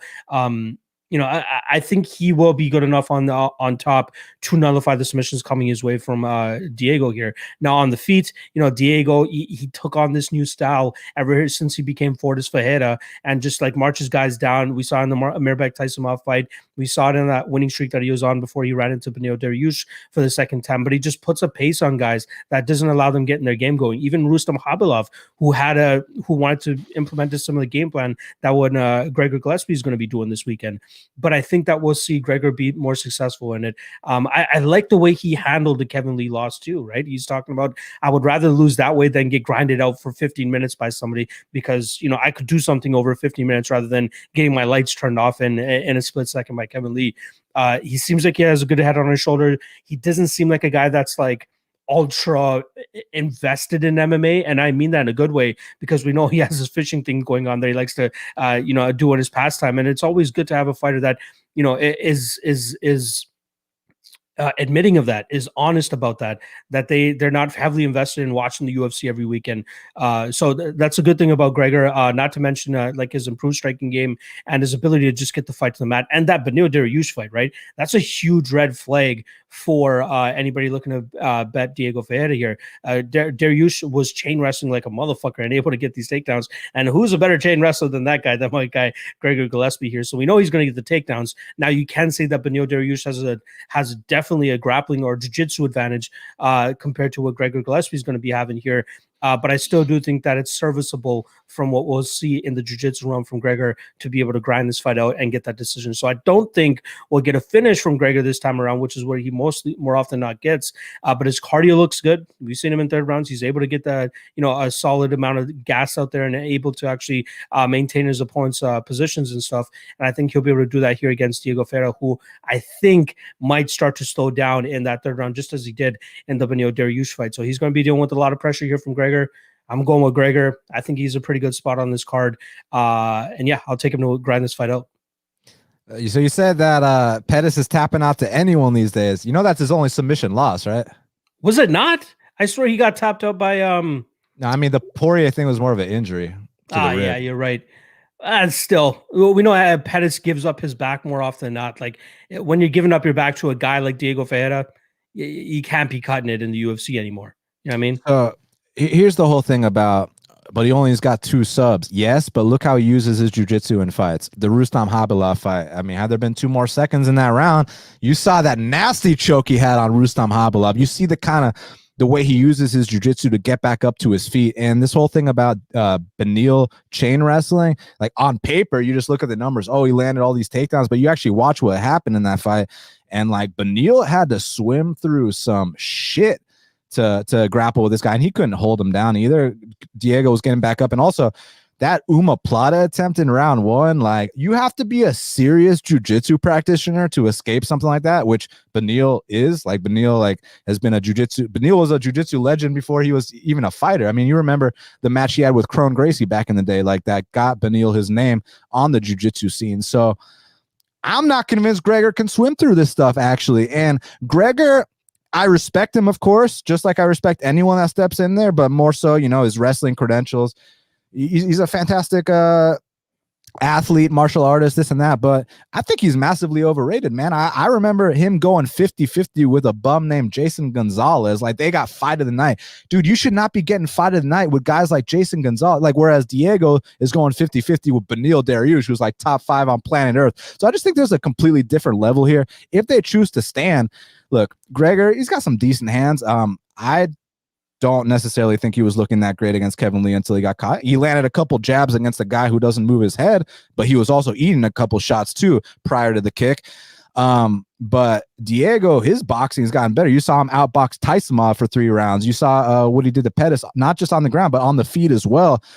And the Beneil fight, he rocked Beneil a couple times. I think Diego's on a completely different level than Gregor. I'm questioning Gregor big time. You hear his interviews, and he might be a bit of a head case. And listen, all due respect, but if you like actually read up on his history, like, he's a bit of a madman, and that, it's not just the credentialed wrestling. Like he stopped competing in athletics for a while because he was, the dude's a head case. I'm telling you this right now. We haven't seen him since the Kevin Lee fight, and he got fucking blown out the water the one time he fought a top 15 guy. Like he didn't just, I disagree with him saying that, like, oh, I would have rather got knocked out the way I did than lose a 3-round decision. I'm like, really? You'd rather take that much brain damage? Because, when you get knocked out like that, it becomes much easier to get knocked out again. I think people are riding Gregor's dick in a way where, to this day, I've never seen anything like it. Like, going into the Kevin Lee fight, everyone was betting Gregor. Gregor doesn't just lose, he gets killed, and now everyone's still on him. I think this is the best jiu-jitsu guy in the division besides Beneil and Charles. And I actually think that Saturday night live at the Apex that Diego Ferreira is going to be the first man in MMA history to submit Gregor Gillespie, and it's going to be a huge deal. It's going to be a performance of the night. It's going to be something that people are talking about. Might be a hot take, but I don't see Diego getting laid on by anybody. I mean, yeah, was Beneil able to get takedowns? Yes, but was he able to hold him down? No, he didn't hold him down at all, man. That fight got fight of the night for a reason. Let me ask you something. Since when do people get fight of the night for holding someone down? Ever? Never? Like, never? So people need to really put context into what they're saying. I get, you go to UFCstats.com, you see that he landed a couple takedowns. Oh, he landed takedowns, therefore the credentialed wrestler is definitely landing takedowns. But why do you think they won fight of the night? Because the scrambles when those takedowns happen, the stand-up exchanges, this was a real war. This was an unbelievable fight. And I'm not convinced that Gregor can go with a guy that can match him, not in the wrestling department, but the grappling, the stand-up, that a guy that is hungrier than him. Because like I said, you're going back and forth with Jason Gonzalez. You're putting the crowd to sleep against Yancy Medeiros and Vince Pichel. Like, this is just a different level, man. And I already have proof that Diego can handle good wrestlers. Look what he did to Rustam Habilov, man.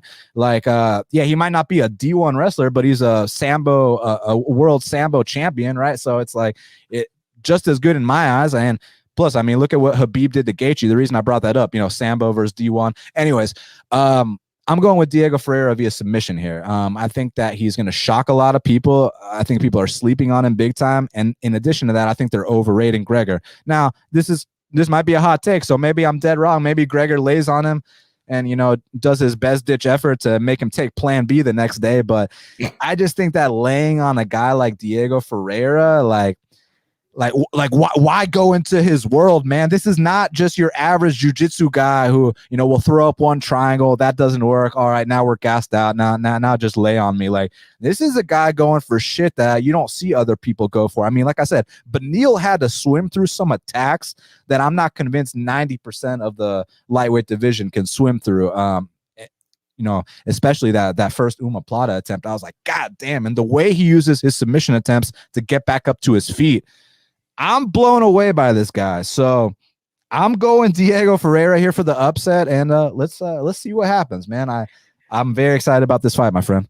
I'll say one thing. I was more confident in Gregor Gillespie against Brad Riddell than I am with him here Yes. against Yes. Diego Ferreira. I'll definitely say that because again, Gregor's advantage in more often than not in his fights is taking the fight to the ground, whereas with Brad Riddell, you could nullify the striking advantage that Brad Riddell had by taking him to the ground here, and now he's going into Diego Ferreira's world. So yeah, it's a little bit more of a sweat than it would have been against Brad Riddell, but I do think that we'll see improvements here from Gregor. I do think we'll see him get into the ground. And I was on Diego Ferreira last time around against Benoit Dariush, and I was very underwhelmed with his ability to unable to stop takedowns. Like you said, he was able to get back to his feet, but I do think that we'll get better top pressure here from Gregor. Again, being the better wrestler than Benoit Dariush, and we've seen him hold down guys in the past. And again, he possibly might impregnate fucking Diego Ferreira this weekend with that top pressure, but I do think that we'll see him stay out of the way out of the big submission attempts. And even if Diego Ferreira, throws those submission attempts to get back to the feet, I believe in the cardio and I believe in the wrestling of Gregor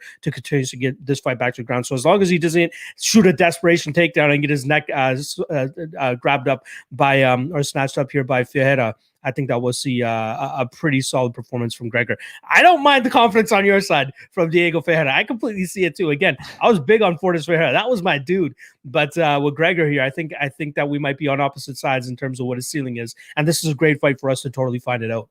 I mean, you shouldn't write him off just because he lost to a guy that arguably had his number, a guy that beat him 6 years prior, and a guy who has the jiu-jitsu credentials to grapple with someone like Diego Ferreira. Now, I 100% agree with you. This is the Brad Riddell fight. I was like, wait, you're telling me an Aussie striker is fighting a D1 champion? Like, I was like, oh, right, boys. Yeah. Like, I was like, dude, like that was the best possible matchup for Gregor. I was like, wow, Gregor, you're getting back on track, and this is going to be a good win because Brad Riddell's got a lot of respect. Like, I was very confident Gregor was going to beat Riddell.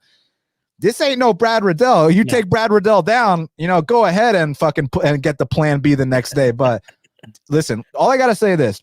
If Gregor Gillespie can neutralize Diego Ferreira on the mat and, like, let's say the crowd starts booing, let's say everyone says it's a boring fight, I will get up and clap if Gregor Gillespie can do that to a guy like Diego. But that's just the kind of regard I have for Diego's jiu-jitsu. So let's see what happens, man. Like, I picked Benny to beat Diego just because, I saw what happened the first time they fought, and just some certain people have certain people's numbers, and it was so much closer than the first time, man. Like, the first time they fought was 30-27. This time was a split decision, but it's a different matchup. And again, like, sorry to keep, fucking going on, because, like, watch, if I'm wrong on this one, y'all are going to take these clips, post them all over the internet. It's all good. Neal has the jiu-jitsu to swim through those attacks that a guy like Rustam Khabilov couldn't swim through, that a guy like Pettis, we can say what we want, Pettis still a black belt, he couldn't swim through. I'm not convinced that Gregor has that in him. I know his wrestling credentials, but we're talking about elite wrestling versus elite jiu-jitsu. Like, for example, when I was talking about Hawes and Daukaus, I keep going back to it. Hawes is an elite wrestler, D1, but I kind of view, Daukaus as kind of like an just average athlete, average black belt. Whereas, like, with Diego, I'm like, yo, you don't fucking jump in the water and swim with the shark is what I'm trying to say. But let's see what happens. Maybe I'm dead wrong on this one. I can't fucking wait. It's a great fight. Now, next up in the heavyweight division, we got a matchup between Maurice, the crochet boss, Greene. He's 9-5. Oh, he's only 9-5. For some reason, I thought he had more fights than that. He's taking on Marcos Rogerio de Lima Pesao, who's 17-7. Oh, and by the way, Shaq took CDF in that last one. Currently, they got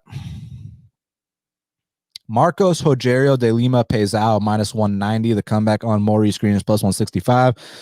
I'm gonna let you go first. Look, man, Marcos Rogerio on the feet. I mean, Brazilian bruiser, kicks like a truck and knock people out.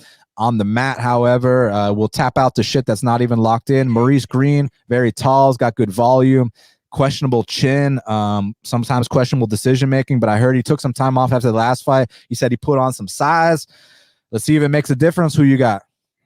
Yeah, if you do take a quick skim of Maurice Greene's IG, you see him a little bit, more muscular, more in shape than we've seen him in the past. But this is dumpster fire number 2. If you guys remember me talking about that Linz and Rothwell fight, this is another fight where, like, you could get absolute heat from De Lima in that first round. But if he's not able to get Greene out of there, second and third rounds are going to look really, really rough for him. And say what you want about Maurice Greene. Everybody wants to shut on him. The guy that openly smokes cigarettes and all that type of shit, especially on the Ultimate Fighter show. I think he does. I think he does. I'm not 100% sure about that.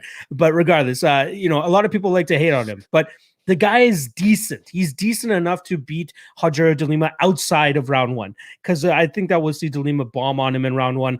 Big leg kicks. That's something I feel he should implement pretty much immediately. If he can just chop down those legs of Greene within the first couple minutes of this fight, he can let his hands go and find that big punch to knock him down. Remember when Maurice Greene got knocked down by that wild overhand right by fucking Juan Espino on the Ultimate Fighter? That's like the only time we've ever seen Espino throw some hands. Like, obviously, he looked a little bit better in the Alexander Romanov fight in terms of the striking realm, but Maurice Greene will get hit by some random ass shit like that, and you don't want to get hit by some random ass shit by a guy like De Lima in that first round. So my pick's going to be De Lima in round one plus 150, but by no way am I putting any serious money on this fight. Like, if anybody's going to the betting window, I'm betting minus 190, even the money line on De Lima here. I gotta question your ethics. I gotta look at your bank account and see what the fuck kind of decisions you've been making in the past, because this is not a type of fight that you want to put serious money on. Again, if this fight reaches that 5-minute mark, you're gonna be sweating that De Lima ticket hard. Maurice Greene, again, long, like you said, rangy, uses his kicks every now and then to kind of maintain his distance, but still almost Stefan Struve-esque with his distance management. And that's an issue here against a guy like De Lima, who lands big power. Even in the minimal time the fight with Romanov was on the feet, he was landing some big shots against Romanov, man. He was landing some really good shots. But again, it's the leg kick, man. I think that if he can do that right off the bat, he's going to give some big trouble to Greene and put him out quickly. But I am staying the fuck away from this fight, because I want no stake in this investment at all. If this was lock of the night 2020, I'd be hammering that under 1.5, but I've learned my lesson. I'm not trusting low-level heavyweights with my money anymore, and this is one of those positions where I'm like, let's just stay back. But in terms of a prediction, putting a gun to my head, I'd rather have my money on De Lima than actually have it on Greene here. Yeah, Shaq's with you on De Lima. So this is tough because it's like Marcos Rogerio, like I said, Brazilian bruiser, hits very hard. His kicks, his punches, the whole bit. He can knock a lot of people out, but very suspect on the mat. And it's one of those things where I don't think it's a case where he like skips jiu-jitsu practice. I think it's more of a case where like he panics when he hits the mat. And actually his last fight was an improvement because he didn't tap out. He actually went to sleep for the first time, whereas prior in his career, he tap out to shit that's not even locked in. So good for you, my man. But like, I remember cashing on guys like Antigulov against him. Like, and you see what's happened to Antigulov. I remember cashing on Krylov against this guy. I cashed on Romanov against this guy. So I've cashed on him many times. And Maurice Greene, I've actually cashed on him too against Volante. As soon as I saw Volante at the weigh-ins, I ran to the betting window and bet Maurice Greene. I didn't realize that Volante was due in 6 months. You know what I'm saying? So it was one of those things where we had to take advantage, and it still got sketchy. Maurice Greene, he's got like potential. Like, I like his volume. I like the length. I like he mixes it up. Like, I like that he fights like a long man. Just sometimes when he gets clipped on the chin, he goes down. And I also like his opportunistic submission ability from time to time. He's got 5 submissions on his record. You don't often see heavyweights coming out here getting triangles and stuff among those lines. So it's tough because like I definitely see him getting busted up in the early going. But like, if he can get this to the mat somehow, I'm not sure how, like, because his takedown ability ain't the best.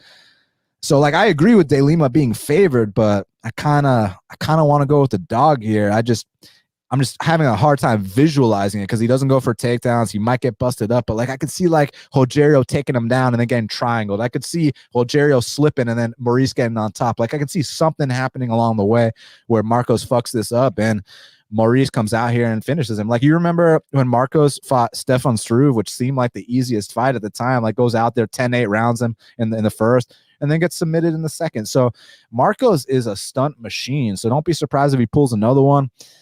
Just because it's like a big dog price, I'm going to go with Maurice Greene here to submit Marcos. I love that you brought up the Stefan Struve fight, because remember the first thing that happened in that fight? Literally the Dropped first him. punch. Dropped him. The first punch. He drops him with a big shot. I can see the same thing happening here, where he just throws that big first punch, overhand right, lands clean on the chin of Greene, and maybe drops him to the ground and gets some ground and pound or someone off like that. But yeah, this fight, highly volatile. God be with anybody that wants to put money on this fight.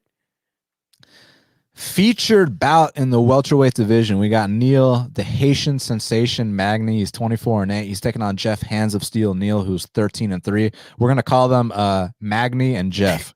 Yes, all right, sir. Magny and Geoff. Right there with you. Because no more Neal and Neal. Fuck that. Magny and Geoff. Currently, they got Geoff minus 190 and Magny plus 165. So, I mean, listen, I think that Geoff Neal is definitely the hot prospect. I think Geoff Neal is the one that a lot of people have high hopes for, but Magny is a test, man. Like, Magny's one of those guys, you sleep on Magny, he comes out here, he gets these upsets. Remember when he beat Kelvin Gastelum in Mexico in 2015? Like, remember that 3-fight win streak he was just on? Like, Li Jingliang just beat Zaleski and then looks like dog shit against Neal Magny. The ghost of Robbie Lawler was out there trying to wrestle. Like, okay, why do these strikers come out here and gas themselves out trying to wrestle Neal Magny? Like Li Jingliang. What's Li Jingliang been known for his entire career? That destructive one-punch knockout power. What is Robbie Lawler known for? That insane one-punch knockout power. These guys are out here shooting takedowns like 1 minute into the fight, gassing themselves out like they couldn't deal with the range or anything. It's like, you think Geoff's going to fight characteristically, use that speed, stay on the outside, and then, blitz in with these big, fast combos? Or you think that Magny might be live for a little upset here like he has been many times? I'm on the Magny train once again, man. And I thought to myself after that Chiesa loss, I'll never bet on Magny again. But if you give me a stylistic matchup that he can go out there and exploit somebody, I think this is the matchup for him against Goff, if you want to go with Goff as well. But with Geoff here, I think with Geoff, we know that he needs his space to really get his game going, right? Like, his striking is obviously his bread and butter, has some good combinations, has some good striking. But Neal Magny's game is just stay in front of your face, jab you to death, try to clinch you up against the cage, get some takedowns if you can get takedowns. But if that doesn't come, just kind of clinch fuck you essentially. Another fighter that you brought up that chose to grapple with Magny and start striking with him was Anthony Rocco Martin. That was the second fight in that 3-fight winning streak he was on. And for some reason, he just wanted to clinch with Magny. And Magny was able to dig the underhooks, change the position, and get his strikes off too.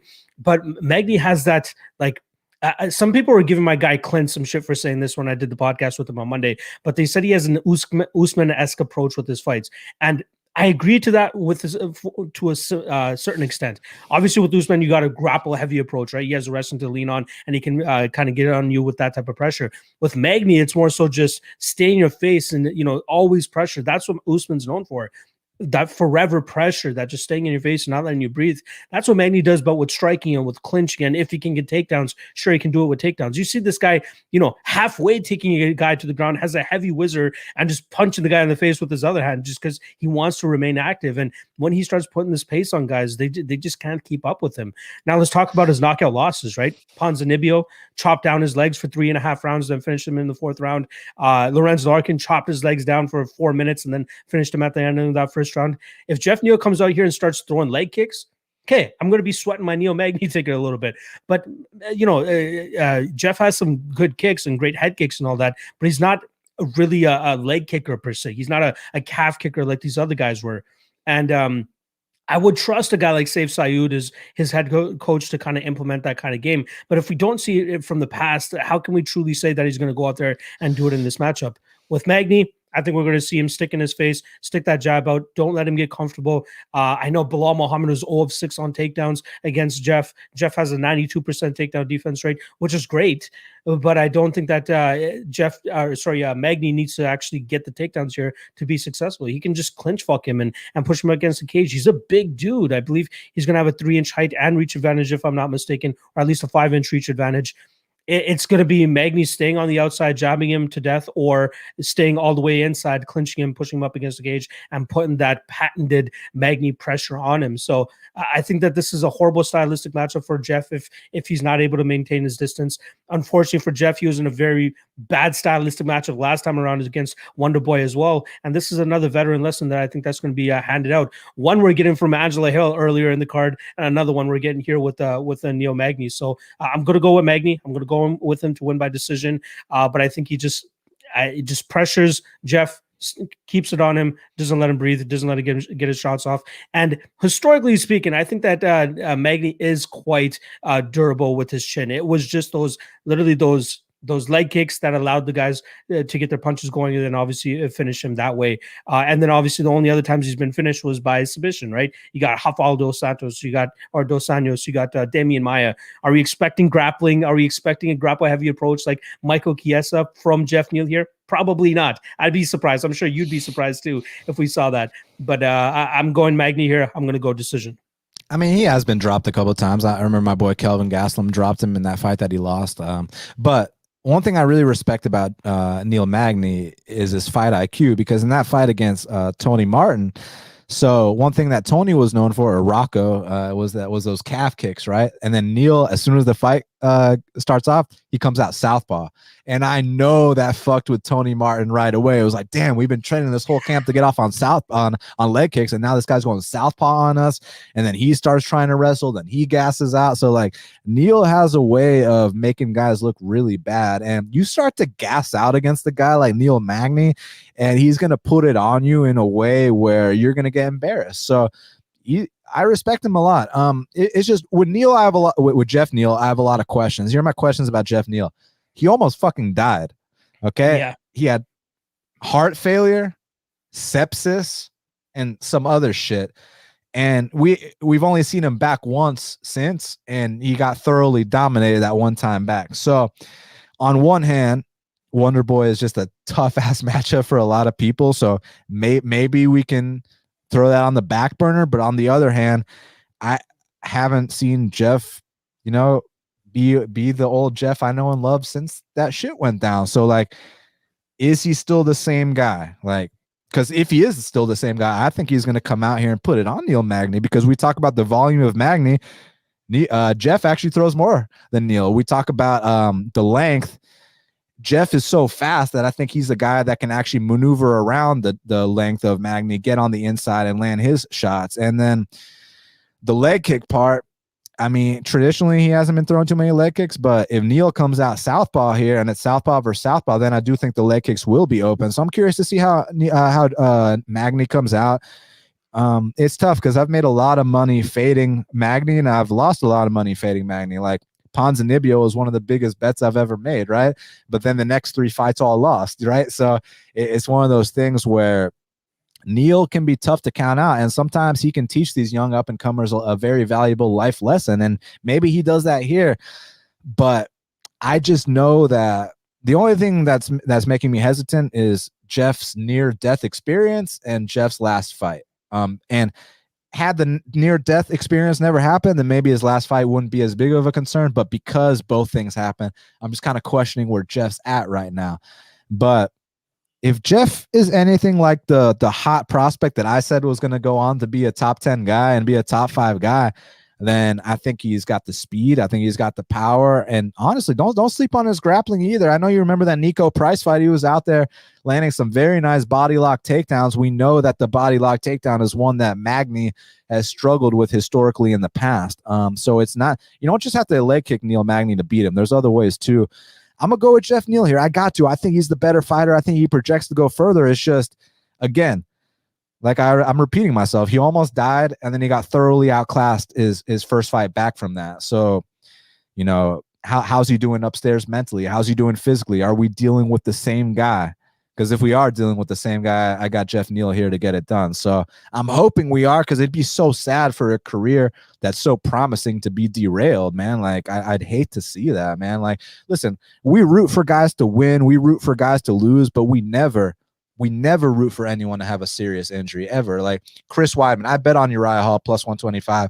And I like when I cash a bet, I get excited, but like I wasn't happy about that. Like there's things more important than money, right? So, we want to see guys win and lose, but we don't want to see guys get hurt. So I hope that Geoff Neal is in good health. And also shout out to Weidman, man. Make a speedy recovery, because it's like, how brutal we get on the show. We talk about how, this and that, but like when guys are at the point that Weidman's at now, close to retirement, Now we don't need to talk about his last few fights getting knocked out. Now we talk about what he accomplished. Now we talk about the fact that he was the guy that dethroned Anderson Silva back when Anderson was untouchable. He was the guy that beat Vitor and Machida, defended the belt 3 times. Like that's what I talk about now when I talk about Weidman. Now, if Weidman decides to fight again, then I can be brutal again. But right now, I consider him a retired fighter, so I only honor what a great career he had.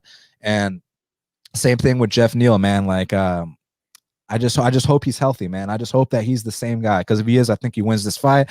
I'm gonna predict he wins this fight. But again, like if Geoff is a little gun shy and Neal starts pumping that jab out there, starts getting long with him, starts letting him know that, hey, I've had over 20 UFC fights, then maybe he's live for the upset. But I'm gonna have to go with the guy who I was very high on, and I'm just hoping that he's in good health and can get it done. So I'm gonna go with Geoff Neal here. Shaq's also got Neal. Geoff, that is. Can we just give a quick shout out to Neil Magny for sneakily being 33 years old while seeming to be in the UFC for fucking ever, right? The guy, I think he made his UFC debut in 2012 off The Ultimate Fighter, but how is he only 33? For some reason, I thought he'd be up at like 36 or 37 years old, but he's crafted out himself a pretty good UFC career over this time, pulling the upset when a lot of people didn't think he would. And even though he might not sniff a title shot or anything like that, he is like the ultimate gatekeeper in a sense that he will take on these high-level guys, these hot prospects like Geoff Neal, and he'll let them know, like, I'm going to let you through the gate or I'm going to shut it in your face. So hopefully, for my sake and for my betting ticket, he shuts the face on Geoff Neal this weekend. Definitely. Wish both guys the best. I mean, I know Neil Magny is a guy that saved his money, so very smart. A lot of people should learn from that. Fighters or not fighters, when you get that money, it's not about how much you got, it's about how much you save. Yep. My dad always told me, you're not a millionaire unless you have $1 million. And what that means is you can get that million, but you start blowing it on cars, houses, this and that, you ain't a millionaire anymore. You're only a millionaire if you have $1 million. So life lesson. Co-main event of the evening, we got the legend Donald Cowboy Cerrone. He's 36-15. He's taking on Alex Morono, who's 18-7. Currently, they got Donald Cowboy Cerrone -190. The comeback on Alex Morono is +165. I'm gonna tell you all Shaq's pick. I was very surprised. Shaq is on Morono. I was like, wait. I was like, did that fucking scratch cornea fuck you up that much? No, I'm just kidding. But I was actually surprised. But look, I understand this is Cowboy's retirement fight. It's probably not. Cowboy's going to keep fighting for another 10 years. But yeah. I understand this is supposed to be his retirement fight. I understand that he hasn't had the best results as of late. But I also understand that there's levels to this shit. And for Alex Morono to beat a guy like Cowboy Cerrone, it's going to take one of the biggest declines. Like, it's going to have to be like, holy shit, Cowboy's so done. Because, like, I understand Cowboy. It used to be a case where you have to be a top 5 guy or better to beat Cowboy Cerrone. That used to be the case, but now, that's not quite the case anymore. He's going to a draw with a guy like Nico Price, who I have all the respect in the world for. Nico Price also knocked out Morono. But what I'm trying to say is that now guys in the top 15, top 25 can give him tough fights too.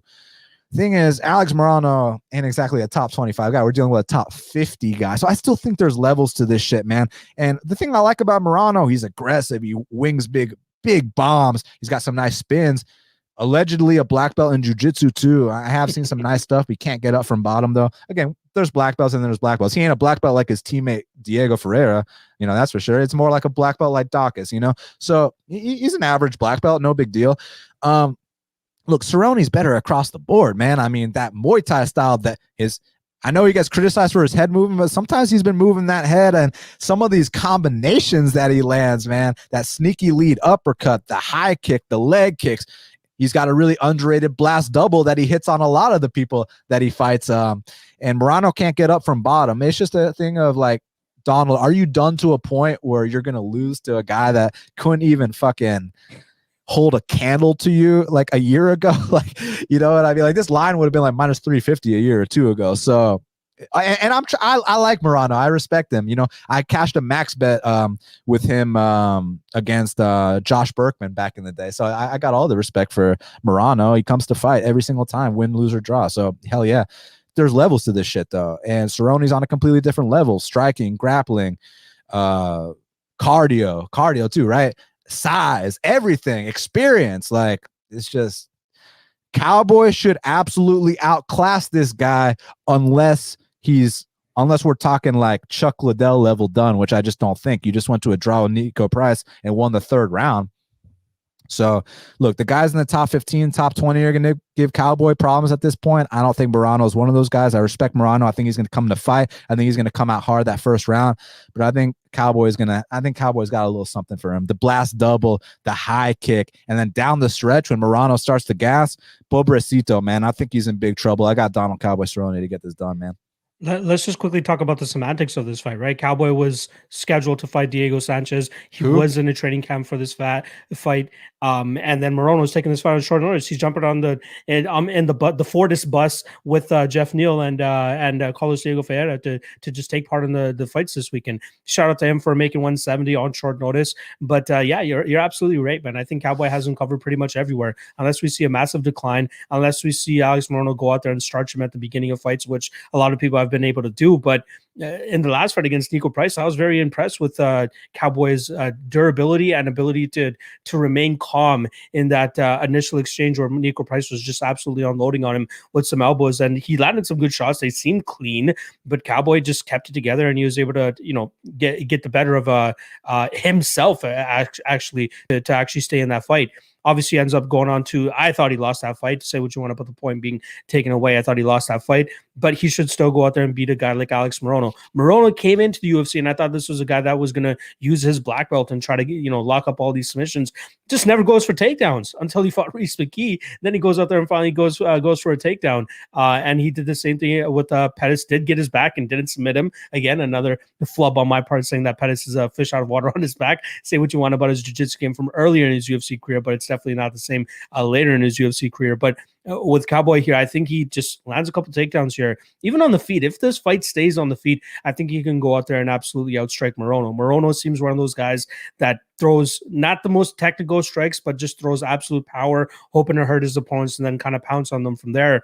And I think that's more so to do like with the Hanayaya approach, which is I'm just going to throw big shots on the feet, and if you take me down, my black belt should bail me out. But doesn't bail him out. That's the issue here. And Cowboy Cerrone may not be a black belt, materialistically, but we know that the guy is actually a legitimate jiu-jitsu threat. He has a ton of submissions on his record. He's always chasing it. One of the better club and sub guys out there, right? Unfortunately, he didn't choose to club and sub Alexander Hernandez when I had a huge freaking take on him to win by submission in that fight. Chose to just absolutely pound that kid out after all this shit. Dude, he was a plus 180 dog. Why don't you just take him straight? Well, I took him straight too, but I just mean for the sprinkle. Okay. I took the sub prop too, right? But it would have been nice. It was kind of like when I took Tyrone Woodley to win by knockout over Darren Till, and he fucking pulls out a dart stroke out of his ass for some reason. But in this fight with Cowboy and Morono, yeah, you have it covered, man. He has him covered everywhere, striking, as long as he doesn't get starched in that first round, as long as his durability and his chin holds up.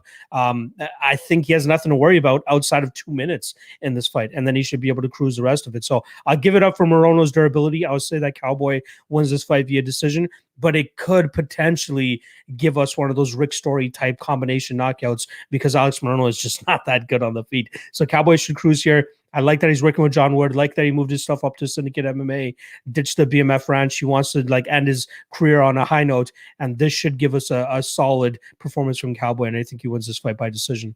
I know we say we got to watch out those first 2 minutes because, he's historically a slow starter, but is Alex Morono some demon in those first 2 minutes? You're right. I know. I mean, yeah. He was against Josh Berkman. That's why I had a max bet on him, but this ain't no fucking Josh Berkman. So, no. And no disrespect to Berkman, the former WSOF champ. Remember when he choked out Fitch? But yeah, we deal with it where they're at in their current respective careers. And again, Cowboys at the end, but he's still having draws with hungry young guys that have knocked out Morono. It's just a different level. So let's see what happens. I got Cerrone. So yeah, main event of the evening. In the flyweight divisions, 2 strawweights moving up. Flyweight, we got Marina Rodriguez. She's 13-1 in two draws in there. She's taking on Michelle, the karate hottie Waterson, who's 18-8. Currently, they got Marina minus 200. The comeback on Michelle Waterson's plus 170. So, man, it sucks she's minus 200 because I remember the days when I was cashing I think it was plus 160 Marina against Tisha Torres. So it's too bad that, she's such a big favorite here. I mean, look, with Michelle Waterson, it's always been the same thing. She's got the sidekick, the head and arm throw, and she's extremely good looking. Those are the three things she's got going for her, man. And I know I'm playing around. She has mixed in other kinds of takedown attempts, and her hands are getting a little bit better too. And she's got the main event experience now. She even took Joanna's back. Like, hey, that was pretty badass. So it's like, Marina, how long are you going to keep this standing for? How long until, Karate Hottie comes out here with one of those judo throws and takes you down? But the thing is, this is a 5-round fight. So it's going to take 3 judo throws to win this fight, not 1 or 2, right? Or maybe Michelle can, hip toss her and then take her back and choke her out. That's the one thing I'm worried about. But like this going the distance, I mean, obviously, I know for those that don't know, Marina Rodriguez, very, very high level striker in that division for that division standards. You saw the knockout against Ribas. All these fights, no one's out here winning stand-up exchanges against Marina Rodriguez, and I consider her to be up there with Yan Xiaonan and even the champ Rose as one of the top strikers in the division. So I think that Marina Rodriguez, she's fantastic. It's just, can we like work on our wrestling this much? Like why haven't we moved to alpha male in California yet? Why aren't we working with those guys every single day? Like, why aren't we trying to why don't we have the initiative to get out our comfort zone and nip this problem in the bud? It's not a money issue. She got 50K her last fight, man. Like, it ain't a money issue. So I just want to see Marina do what's best for her career, because I have high hopes for her, man. I think her striking is some of the best I've seen in that division, and I think that she can go far. And I think she's got the toughness as well. You saw that 3rd round against Cynthia Calvillo. A lot of girls. Yeah. Pollyanna Botelho's out here tapping out to no hooks, rear naked chokes, whereas Marina took that beating like I'd say took it like a man, but Marina took it like a champ. You know what I'm saying? Like Marina's tough as fuck, man. It's just, can we like improve our get up game and our takedown defense like just this much? So it's really, to me, I think that Marina's going to win pretty much every stand up exchange. It's just, how many judo throws and hip tosses is Michelle going to hit in this fight? She needs 3 to win. She needs to win 3. She needs to take her down for 3 of these rounds to win this fight. And I just kind of don't see that happening, man. I just really see Marina coming out here, piecing her up, maybe gets taken down 1 or 2 of the rounds, but not 3 of the rounds. And as long as she doesn't get her back taken and choked out, I think that she's going to outclass Michelle. It's just, she just got to the United States a day or 2 ago from Brazil. How's the jet lag? We know that the only fight she lost to Esparza, she was dealing with a lot of stuff. But at the same time, Esparza, fantastic wrestler, former champion, finished Rose Namajunas, is about to lose to Yan Xiaonan. Y'all write that down. But anyways, right the way yeah, I'm gonna go Marina here. It's just like, Marina, like, please don't end up on your back and not get up like you've done so many goddamn times. Like, I don't want to see another fucking draw because you were dominating this girl and then you couldn't get up from bottom the last 2 rounds. Like, I don't want any of that bullshit. So if Marina can take care of business, I think that she will. I think right now the price is accurate. Like, I don't think there's much value on Marina. I think it's just probably where it should be, because that's probably how it's going to play out. But well, let's see what happens. I'm gonna say Marina gets it done for sure. Yeah, I like Waterson in this spot. I do think that she lands the takedowns. I do think she gets this fight to the ground. Now, I'm seeing a lot of takes out there saying that the fight taking place at 125 pounds should help Marina Rodriguez's cardio, that she seems to slow down later in fights and she's not able to get back to her feet. I don't really understand that. I think that me and you have been around in this game long enough to know whether you're going up one weight class or going down a weight class, your cardio is more often not going to be the same, right? Whether you're cutting weight or not, I don't think it's going to make a difference here. But with that said, I think that we'll see Waterson, who hasn't been knocked out in over 12 years and took a pretty good shit kicking from Joanna Jędrzejczyk and kept coming forward. I will say this, though, even though I call Marina Rodriguez the poor woman's Joanna Jędrzejczyk because of her lack of takedown defense, she can pack a punch. So this might be the hardest puncher that we've seen Waterson fight over the last little while. With that said, I do think that we'll see Waterson. She is good enough on the feet. She is serviceable enough on the feet to stay away from the big shots. And then I think she has a very underrated takedown game. I think a lot of people think she's just this karate fighter because of her fucking nickname, but it doesn't work out like that. Just watch the Angela Hill fight. Watch other fights. 8 out of her 10 UFC fights, she's landed at least 1 takedown.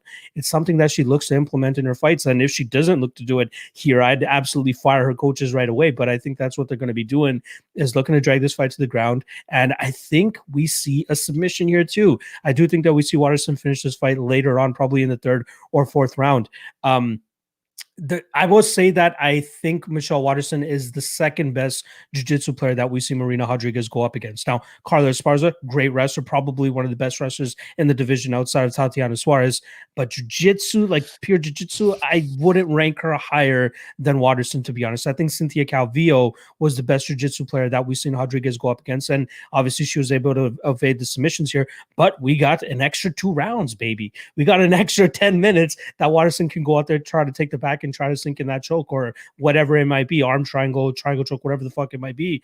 I think with that, we'll see Waterson actually pull it off. I think the sneaky play here actually could be the under 4.5, which I think is around that plus 200, plus 210 mark, as Rodriguez could potentially, torch her on the feet and then put her out that way. Or we see Waterson actually go out there and get the submission herself. But I'm going to be leading the Waterson side. I'm going to go with the grappler here, or the underrated grappler here, and Waterson. I think she survives the striking and then eventually gets this fight to the ground, and then it gets easier and easier and easier the longer this fight goes. And then I think she ends up locking up the submission probably in the 3rd or 4th round. I'm kind of surprised at the amount of love that Rodriguez is getting here, to be honest, considering we know how bad of a takedown defense game she has. And now we're getting a better striker, in my opinion, with Waterson than what we had with Amanda Ribas. So I think that she'll be able to stay away from the big strikes. And again, I think she'll get the submission probably 3rd or 4th round here. Yeah, I mean, my issue with Waterson is that she wears damage, and she does not like it when people start bullying her, start walking her down, and start really putting that pressure and that volume on her. And that starts to accumulate for Marina Rodriguez. Like, look out, because her confidence is going to go through the roof. But of course, that goddamn head and arm throw is what I'm fucking worried about, because Michelle hits it on like almost everyone she fights, man. So, yeah, I mean, she took Joanna's back, right? So, yeah, there's going to be spots where she's on the map, but me personally, I feel you, man. You're dealing with a plus 170 dog, plus 185 in some spots. So I wish you the best. But I do think that Marina gets to her at some point. I don't mean necessarily a finish, maybe not, but just starts to pile on that nonstop output, that volume, and starts to mark up her face and starts to maybe hurt her a little bit. So let's see what happens, man. It should be an exciting one. Shaq's also going with Marina Rodriguez. Let's see who the better woman is. Now, before we get out of here, we got to talk about the fight to watch and the fighter to watch. So I'm gonna go first. The fight to watch. I mean, listen, I got to go with Geoff Neal and Neal Magny. Neal. I mean, listen, man, I need to know exactly where Geoff Neal stands right now, man. I got a lot of questions coming off a near-death experience. Got completely outclassed his subsequent fight. Are we still dealing with that hot top prospect that a lot of us said could potentially challenge for a title one day? And Neal Magny, if you ain't quite on your game against a guy like Neal Magny, he's going to give you a nice little tour of that octagon and show you that vet lesson, as we like to call it on Half the Battle. I know a lot of shows have been using our terms. We appreciate it. But, that was invented here. So I'm very curious to see. That's my fight to watch. Neal and Neal. Let's see, man. What's your fight to watch? It's got to be Gregor and Ferreira, right? Let's see if Gregor can actually pass that test. Toughest fight he's had outside of that Kevin Lee fight. Does he bounce back from it successfully? Does he, impregnate Carlos Diego Ferreira over 15 minutes and not to actually get subbed? A lot of question marks about Gregor, not to mention the layoff. But yeah, even for Ferreira, right? This is a bounce back fight for him too. Taking that second L to Dariush. If he goes out there and gets a decisive victory here over Gregor, he's right back into the talks of things. But yeah, definitely my fight to watch tomorrow night or 2 nights from now. Now, real quick, everybody do us a favor, hit the like button, hit the subscribe button. We truly appreciate it. My fighter to watch is Phil Hawes. Look, a lot of people are talking mad shit about Phil Hawes, saying he's only got 1 round of gas, even though he just won a decision. And I think a lot of people are just discrediting him because of some shit that happened when he was like 4-0. Like now he's a grown ass man. So let's see how he performs. He's my fighter to watch. I got my eye on him. I want to see exactly what he does here, because maybe he's not the guy I say he is. Maybe you guys are right about him. Maybe I'm wrong, but I think I'm right, and I think you guys are wrong. So let's see. That's why he is my fighter to watch. I want to see exactly what Phil Hawes does on Saturday night, my friend Manpreet. What about you? Who's your fighter to watch? For me, it's kind of a different reasoning as to why I want to see them fight this weekend, but it's Amanda Ribas. Let's see if she actually rights the wrongs. Let's see if she can take a punch. Let's see if she can get her game going. But I think that a lot of people need to tune into that fight and see, okay, is Amanda Ribas the real deal or not? And I think this fight will tell us a lot about it. If she can sustain the punches, if she can get her takedowns, if she can get a submission, get back onto the winning track, she's definitely the fighter that I'm most excited to see compete this weekend, even if I'm betting against her. Absolutely. I mean, we want to see all these fighters compete. So, Manpreet, thank you so much for stepping in on 30-minute short notice. This guy's the fucking man.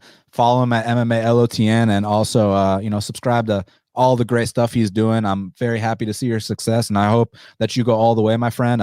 For everybody that just tuned in, my boy Shaq has a scratched cornea. He said he's got super sensitivity to light. His eyes swelled up. He couldn't do the show today. He wanted to.